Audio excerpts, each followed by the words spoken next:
Hey, Yo, hi, hello. what is going on, guys? Welcome to the Brunch Club right here with Dino Fuado. and we got a very talented guest in the studio today. A very, the coolest person you'll ever meet. Yes, one of the coolest people But I'm ever. almost certain, honestly. Okay, anyway, before that, we'll intro him first. All right, we got Eazy Anuar in the studio with us today. What's up, everyone? What is going on, my man? Nothing too much. All good. Yeah? All dandy. Yeah? And, just picking up things from the last lockdown, and Yeah. it's getting the ball rolling. Yeah, I get you. Thank you for taking the time and hanging out with us in the studio It's my today. pleasure. For those out there that don't know, that have been living under a rock, I don't, just a quick thing. Easy, go ahead and give yourself a brief introduction. All right. Legally, I'm Ahmad Faiz bin Eazy Anuar. People I didn't know that. People, it's quite long, isn't it? Yeah. People know me as Eazy Anuar. I'm a professional fighter. I'm a martial artist, and I'm an entrepreneur. Sweet. Yeah, let's keep it sweet and short. Short and sweet. Yeah, but that's enough. Okay. I mean, yeah. Honestly, I'm geeking out right now. Yeah. Huge fan. I've seen Thank all you. your fights. Your most recent thing with the Muay Thai exhibition, that was Oh pretty yes, cool. yes, yeah. I was actually supposed to be there as well, but I broke my arm. Yeah, he broke his arm. Oh. yeah, yo. I remember like We can share stories on that. 'Cause I broke my arm as well, like 2 years ago. Yeah, I remember Ooh. when I was in the ER, they were asking, how'd you break your arm? I was like, I was doing Muay Thai. And they were like, oh, Eazy Anuar, he broke his arm as well. Goodness.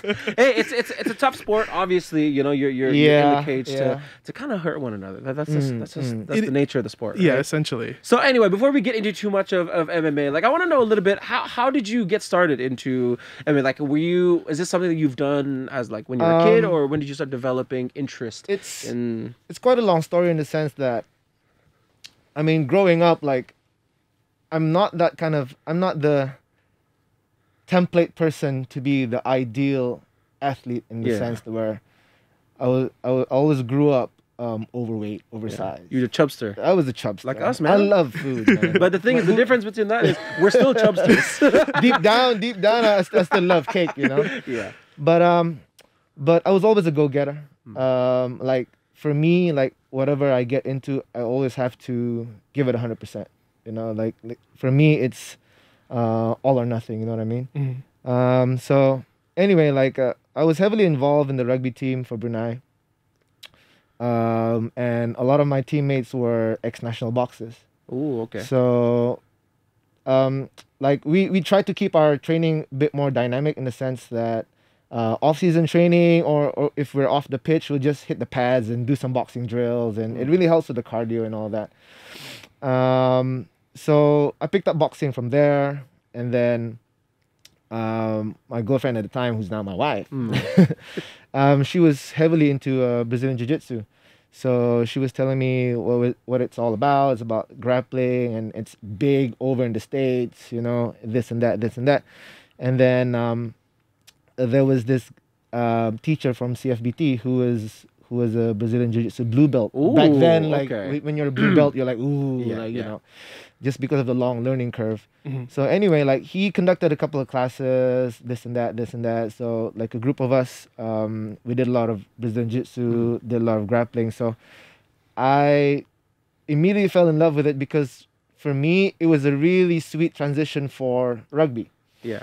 because of the physical nature of things. So soon enough, like we started drilling some jiu-jitsu drills on the pitch, and it really helped supplement rugby training. So it just grew from there, and then going abroad, doing holidays. Now holidays just revolves around training. So it's just traincation, Yeah. you know what I mean? So we started training like all these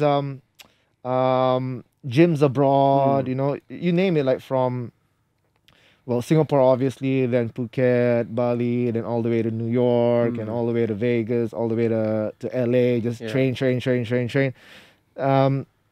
Because it opens up your eyes to standards, you know what I mean? Makes sense. Like, coming from a population of only like 400,000, like sometimes we're not exposed to like what levels are. Yeah.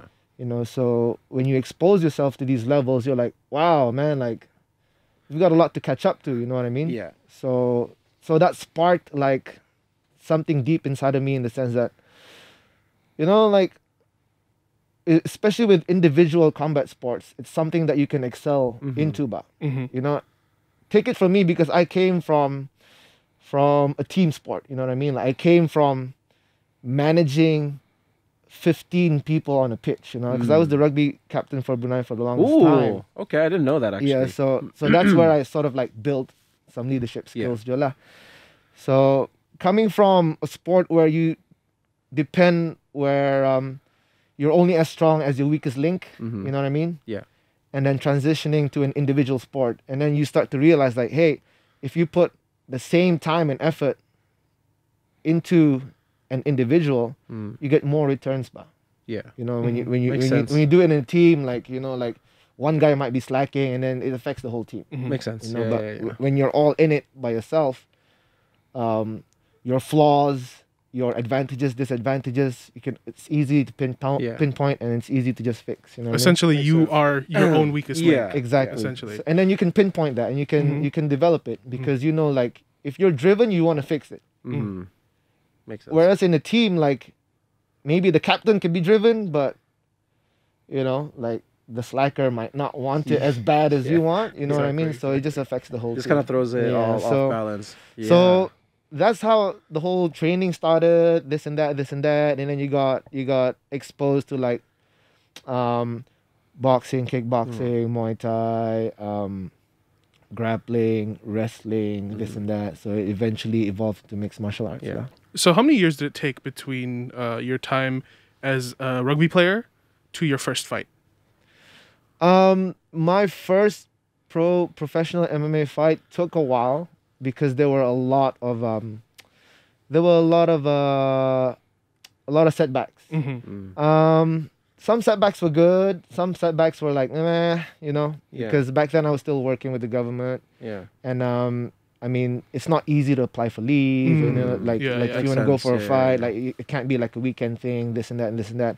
And for me, like if I don't feel like I'm getting the proper training, like I won't get myself into something, you know, Exactly. where I don't feel ready. Yeah. Yeah. You know, it really depends on how well you feel because you don't want to throw yourself in that sort of environment and Makes then sense. and then come out of the ring or cage and say, oh man, like I could have done Yeah. better if, you know. Yeah.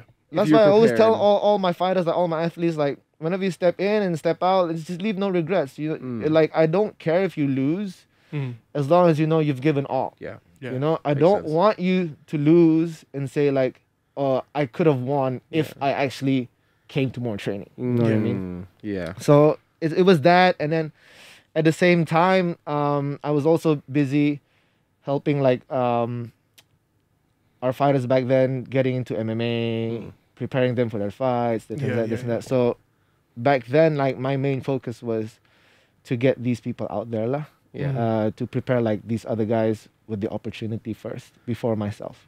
Wow. That's wonderful. That's super wonderful. We're going to go ahead and go to break. We'll be back with some more Eazy right after the next few songs yeah, right here on yeah. Progressive Radio.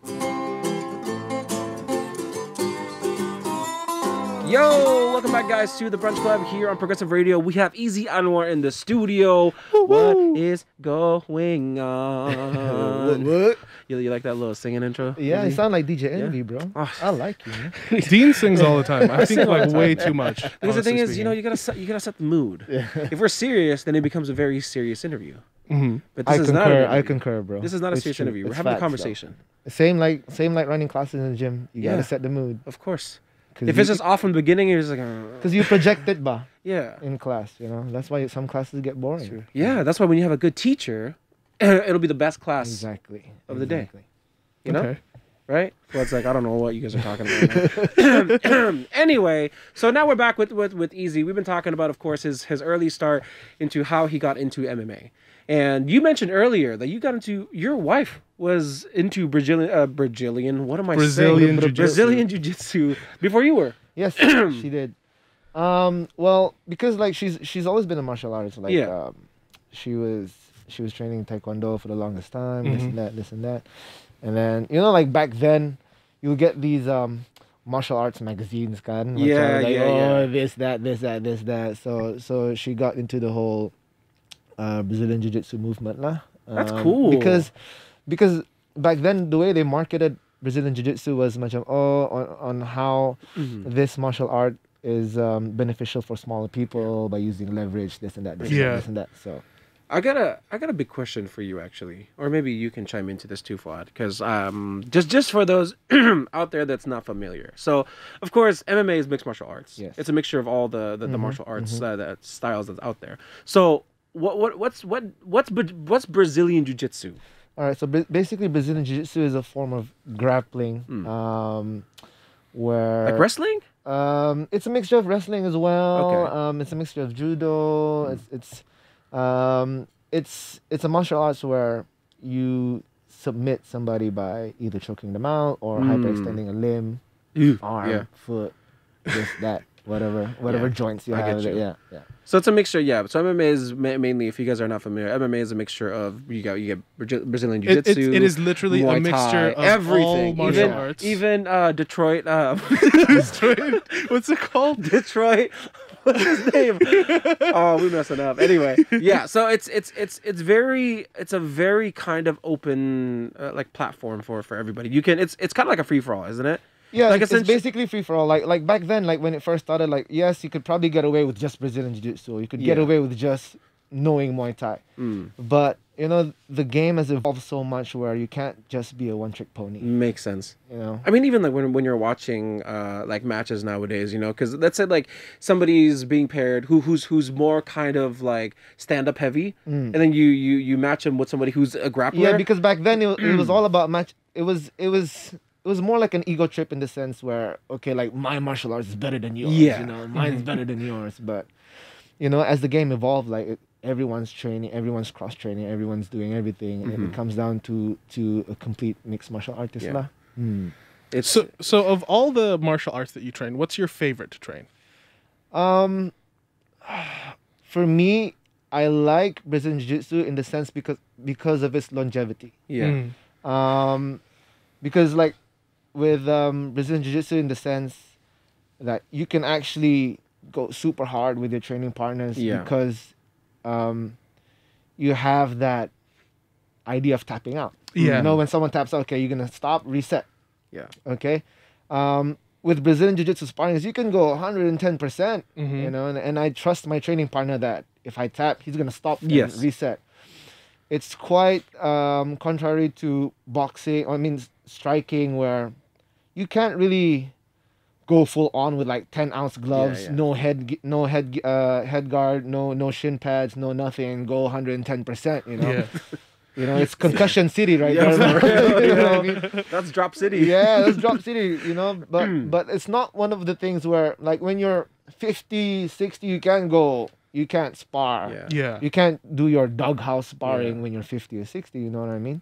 Yeah. But you But can do jujitsu. With jiu-jitsu you can, you know, like with jiu-jitsu as well as like it's easier to control somebody, you know. It's easier to control their pace, you know, and stuff like that. So here's the thing, because I've watched your previous matches like internationally, and your grappling is gnarly. Like I have no kind of like credit to even say that, but like it's insane because you're competing at international level, and what people don't understand is when they see like wrestling, they see Brazilian Jiu-Jitsu, and they're like, oh, you know, it's easy on the ground. Yo, it's so tiring. It's insane. It's a whole nother level of like draining you and it's always holding it's always a misconception where I mean, okay, like to be frank, like I mean that's just society, right? Like Yeah. people watch someone do this and they're like, you know, I can do this, I can do that. Apatu. But, you know, but that's fans in general Yeah. anyway, you Yeah. know, like I mean just talk about football, like like you should have passed the ball here, should have passed the ball there, you know. You know, everyone's a coach when they're watching from the outside. It's part and right? parcel lah. Yeah. But yeah, I mean, coming back to that, like,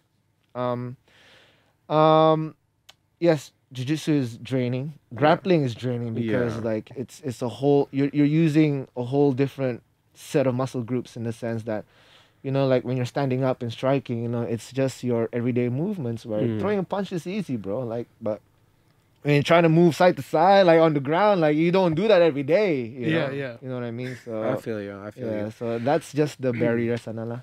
So going from the start of being introduced to Brazilian Jiu-Jitsu, now safe to say by your missus, by your wife, and so getting into that now, how did you start training for like international matches? Like, did you have?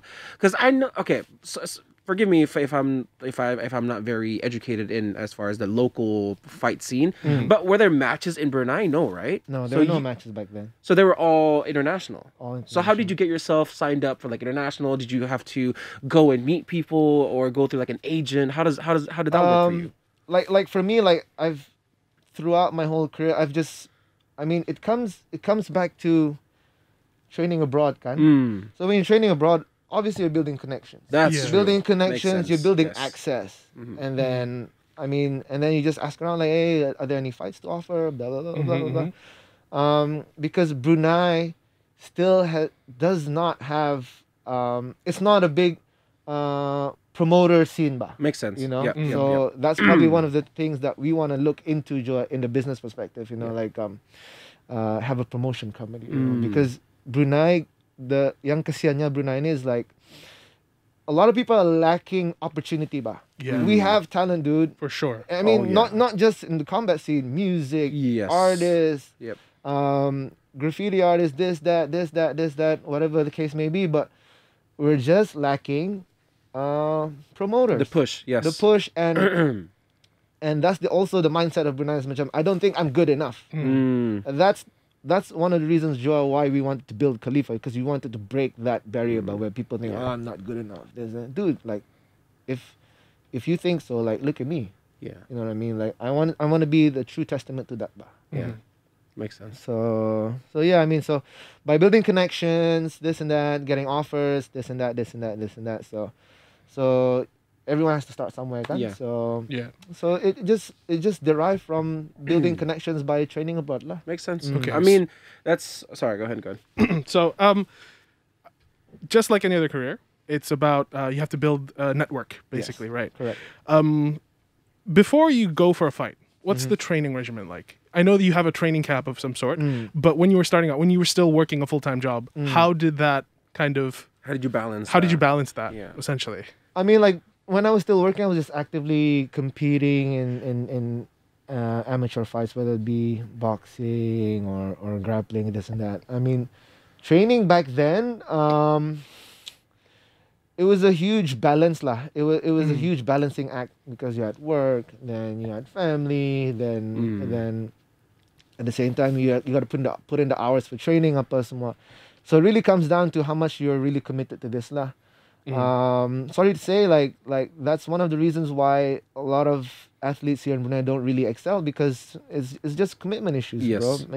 In the sense, like, you got to really balance it out. In the sense, I mean, not balance it out, but you really got to make a decision where, do you want to go to your cousins, friends, betunang, or do you want to put in the mat time? You know what I mean? Yeah, it really does come down to that. I mean, it's just the culture here. Yeah. That's something we need to change, lah. And honestly though, like you bring it up like about the whole like tunang like situation thing, and like I think like prioritizing is very kind of not the greatest here, to be honest, because the thing is everyone's so worried about what other people think that they're like, oh, like if they I would rather not go. If I don't go, they're gonna be like, seriously, you didn't go because you want to, they think about that. But the thing is, you gotta commit, and if you've already committed yourself into something, then you go 100%. Exactly. There's no halfway Yeah, in, you know what I mean? you can't put like 1 foot in, 1 foot out. You know, Yeah. like, you just gotta jump into it. You know what I Yeah. mean? Like, if you're really in it for the marathon, Yeah. you know what I mean? Like, if you're really in it to see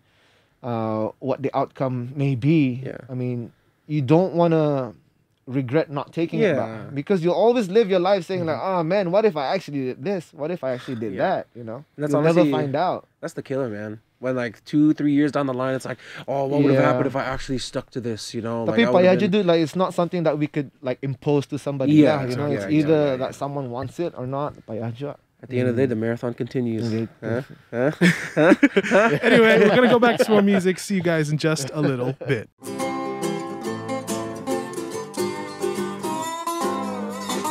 Hey, hi, hello, welcome back to Progressive Radio. This is Fuado Yo, and yo, Dino yo.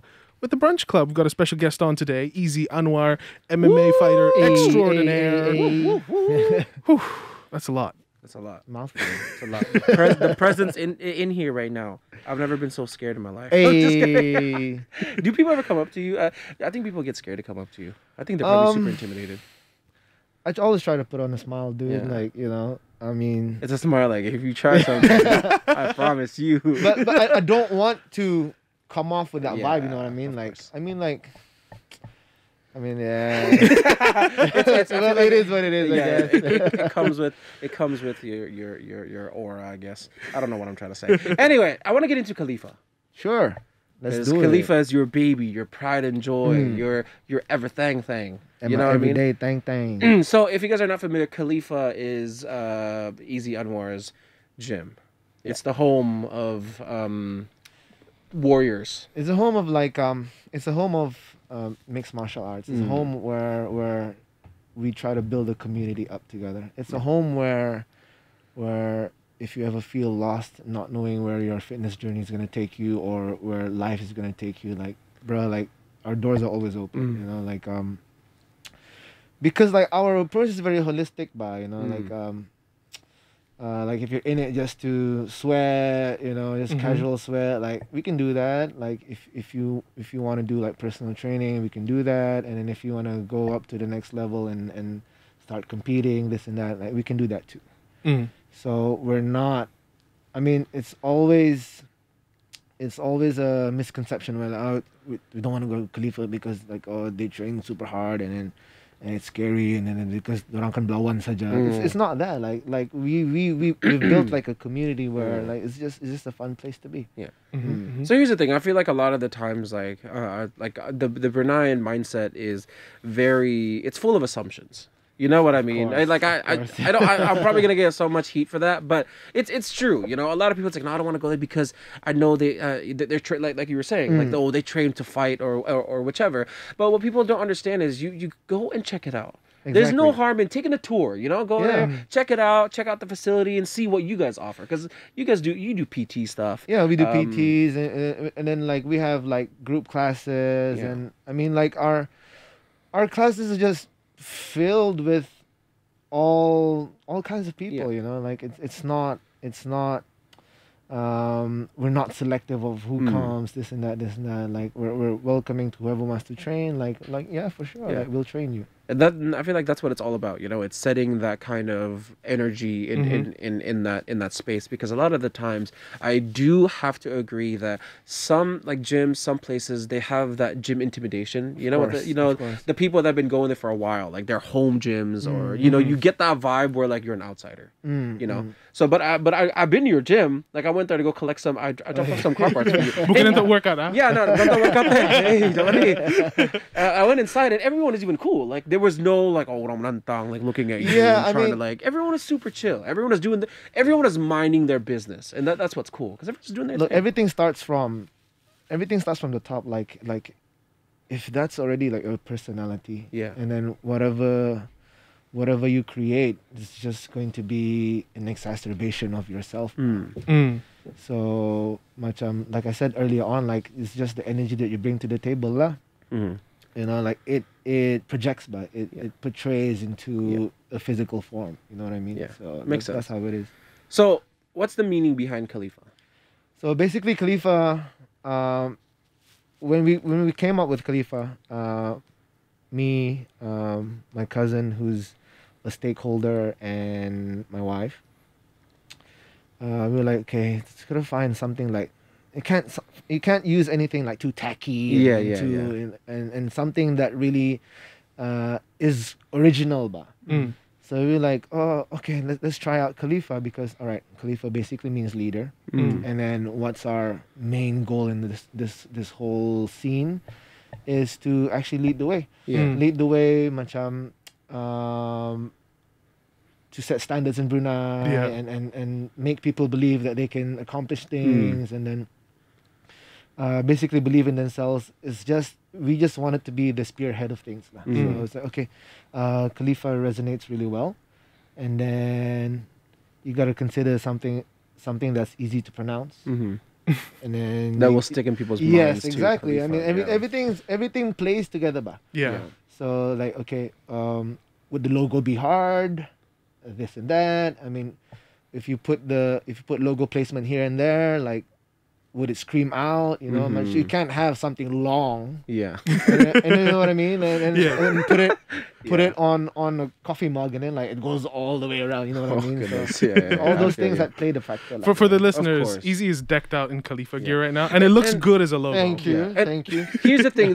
I wanted the reason why I mentioned Khalifa too, obviously, is to bring out some information around Khalifa. And what I like about Khalifa now is you guys are becoming more of a lifestyle brand, and I love that. I love that approach. Thank you, You know. sir. So yeah, I mean, that's these are the things that we're trying to spread the motion, the movement lah, in a sense where, okay, let's get into athletic wear. You know, because before this, like, yes, we did merchandise and all that, but those merchandises are too much okay, can only use it in the gym. You know what I mean? So now we want to get into something where people can wear your brand, represent you, represent themselves, because they feel like, okay, they're inside the community. And on top of that, like, the designs need to be on point. You know, I mean, it's got to be in accordance to, I mean, 2020, 2022. Yeah, I mean, it's just the way the world revolves. Yeah. Exactly. So recently there was the boxing exhibition, there was the Muay Thai exhibition, and I know a bunch of your boys competed in those. How is it like training multiple people for multiple fights? Every fighter has a different approach. Yeah. You know, everyone's different. Everyone's wired differently. Yeah. So, because we've been in the coaching game for quite a while, like, we know how to penetrate into their minds lah, in the sense that, okay, you can't approach this one person the same way you approach the other lah. So because that way, macam, you won't really get their full potential out. Like some people need, macam, they need a little pep talk. Yeah. You know, like, even macam that Muay Thai exhibition atau, like, one of the dudes, like, you gotta like pull him into a corner, into an alley, and start hyping him up. Yeah. And then like it just blows up from there lah. But training like a bunch of guys, much when you're talking about like boxing exhibition and boxing matches and it, it's good because everybody sort of like lifts each other up. So we put them deep in the trenches lah. Yeah. And then that's also a good filtering process lah. Yeah. Like, which one of them will hold on to it, Yeah. or which one of them will fold. You know, if you fold, like, I mean, then you're not ready. Exactly. You know. Speaking of training, your first MMA fight, what was the preparation like for your first fight? Did you have to cut weight, and what was the training process like in general? I was scheduled to fight at 70 kilos. So I was cutting weight for 70 kilos. Okay. What do you walk around at? Right now? Yeah. I mean, in general. In general, okay. In general, training weight, for me, a comfortable training weight is 81, 82 kilos. Okay. Okay. So I train, I mean, so like now, like I still train every day, so I generally walk around that weight. Like, Yeah. But COVID took a toll. Though, like, it shot up to like 88 because of the last lockdown. Don't even ask me. Around weight. So yeah, like I was cutting weight for that one, blah blah blah, getting ready for that, and then the opponent got injured, had to replace him. And What was the last minute? it wasn't really last minute. It still had a good couple of weeks, but that fight was to be at 77 kilos. So that's the last thing you wanna hear, where oh, your opponent can't make it, this that, because you put in the efforts that kind. Of course. Yeah. Of course. And then you just end up saying like, okay, just whoever, like, I'll be ready. Yeah. Itulah. You transform your mind and body for 8 weeks, and then someone pulls out, and you have to readjust basically. And then you have that gap where you're thinking, I hope they find an opponent. I hope they find an opponent. Oh, that's tough. So, cutting weight, basically, you have to make a 11 kilo weight cut. For most promotions, they allow dehydration kan. So dehydrating your body, like for me, like I can dehydrate 9 kilos off lah. Okay. Wow. Yeah, That's so, crazy. But that's like extreme pulang. Yeah, Usually I yeah. dehydrate like 6-7 kilos. So I would usually cut down. You got to cut your body fat awal. You got to cut your body fat awal. So before weigh-ins, you're just losing the water inside your body. Okay. Yeah. Makes you sense. can't walk around with a certain percentage of body weight and then do a water cut.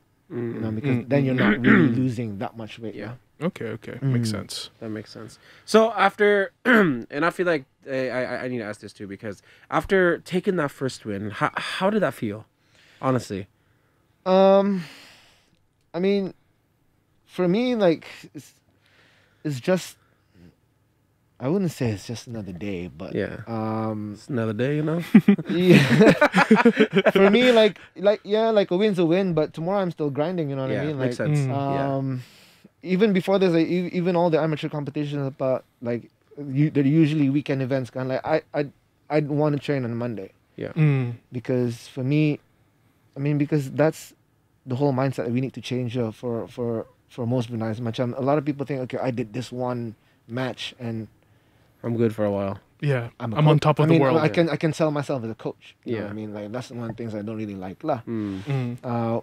It's only because like a lot of us have spent more years and more time, you know, studying the whole thing, kan.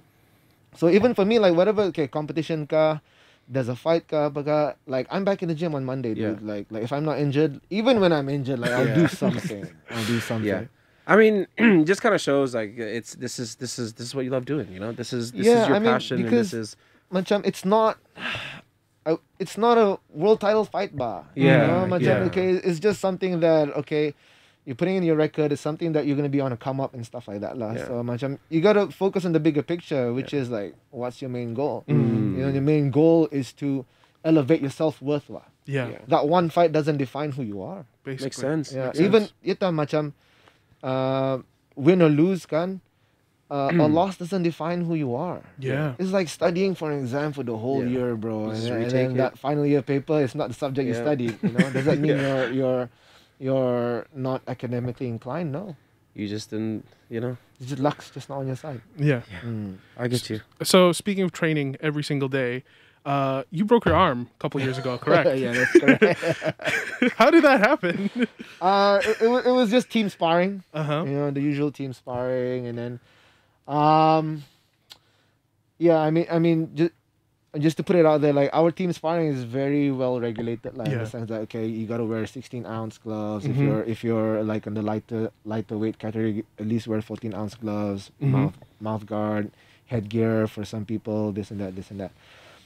So it was just one of those freak accidents where you did a spinning back fist, and then instead of hitting your fist, you hit your forearm. And then, Oh no.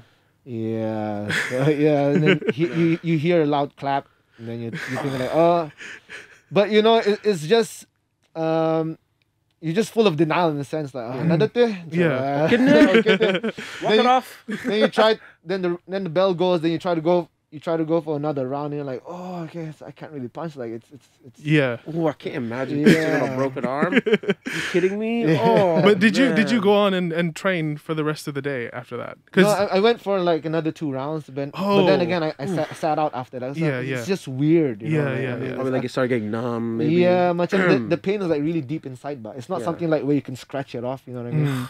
I also broke my arm last year in March. It's been 10 months. I actually just got the okay from my doctor to start training again, but I gained so much weight since then, so I got to lose that weight first.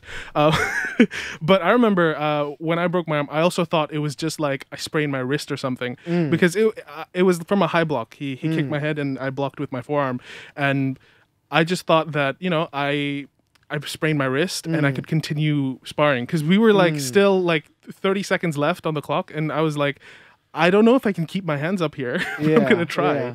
But after that, ambulance was called and I mean, it's hospital and quite everything. different when you get a cut and stuff like, you know, something's wrong. But I mean, it's like inside, you don't know. Yeah, exactly. Anyway, are we out of time, Dean? No, we're not out of time. I got one more thing to ask Eazy, and we'll do that right after the next song break. Peace.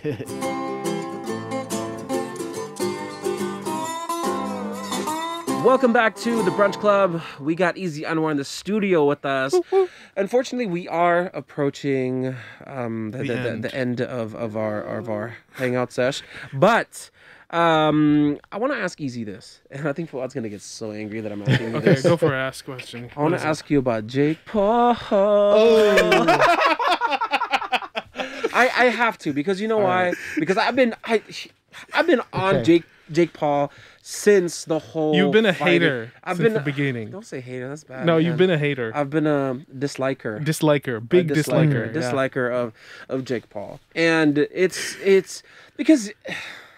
Anyway, what do you think of Jake Paul? As a professional, as a boxer, yeah. I mean, like I'm not that great. Yeah. But I mean, as a boxer, I mean, compared to what I've seen, he's not that great. Yeah. Okay. Really? Yeah. As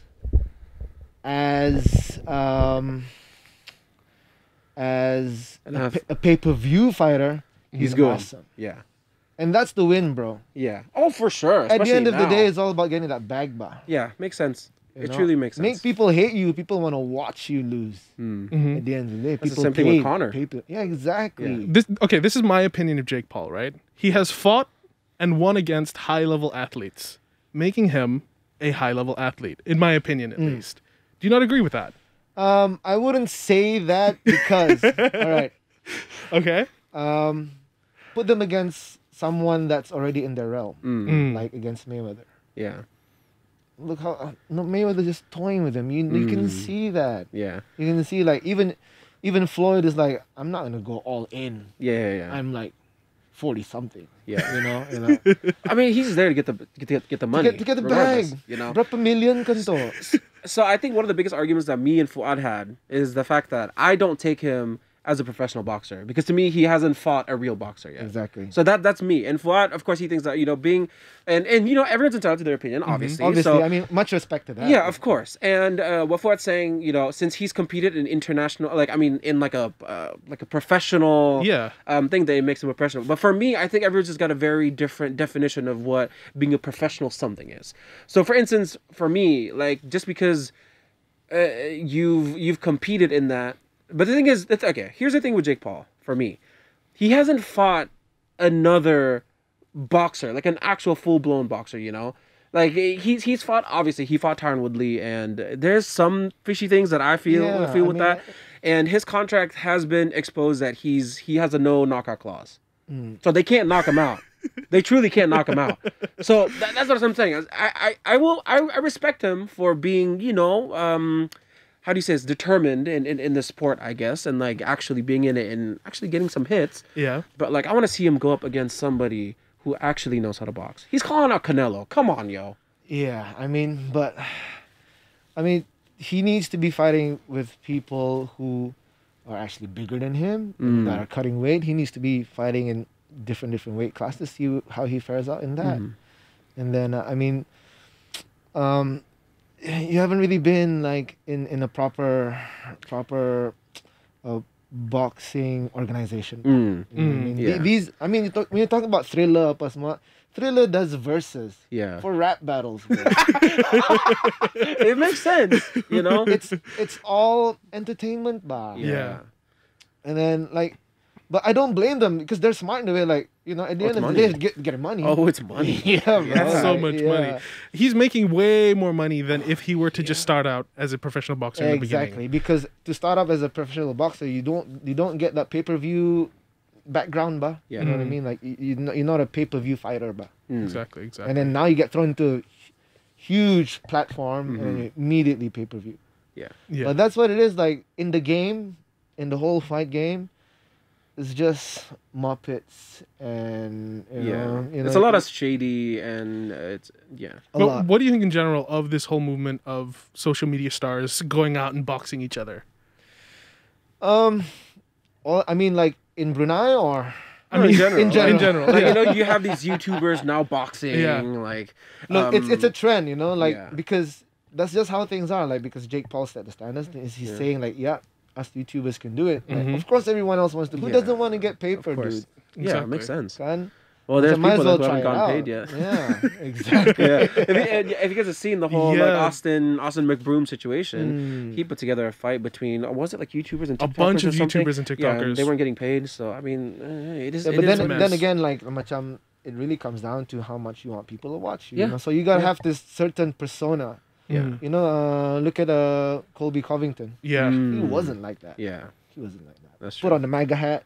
Yeah. Not as people want to watch. Yeah, and everyone wants to see him get things handed to him. But you know, it's crazy. I feel like this is a conversation that we can have for hours, yo. Yeah. Exactly. But anyway, we're coming up on the time. Thank you so much, Easy, for coming to the studio with Appreciate us, the man. invitation, guys. But before we go, it's tradition on the show. Is there anything you'd like to say to people who are, you know, trying to get into the mixed martial arts scene and, you know, maybe potentially want to check out Khalifa? If you want to check out Khalifa and what we're all about, just hit the Instagram. Like all the information's there. Whatever we do on a daily is all there. You can follow my page as well, Eazy Anuar on Instagram. You can check out like how we run things on the daily. I mean, my main message to everyone out there is just everything starts with the power of believing in yourself. I mean, if you don't believe in yourself, no one will. You know, it really starts from you. Like you got to put doubt out of the window. So whatever you guys want to get into, you know, whatever it may be, you just got to believe you can do it, and then it'll take you places. I promise you that. Makes sense. Okay. Love it. Words to live by, Eazy Anuar. We'll catch you guys a little bit later. Peace. Thank you, brother. Thank you.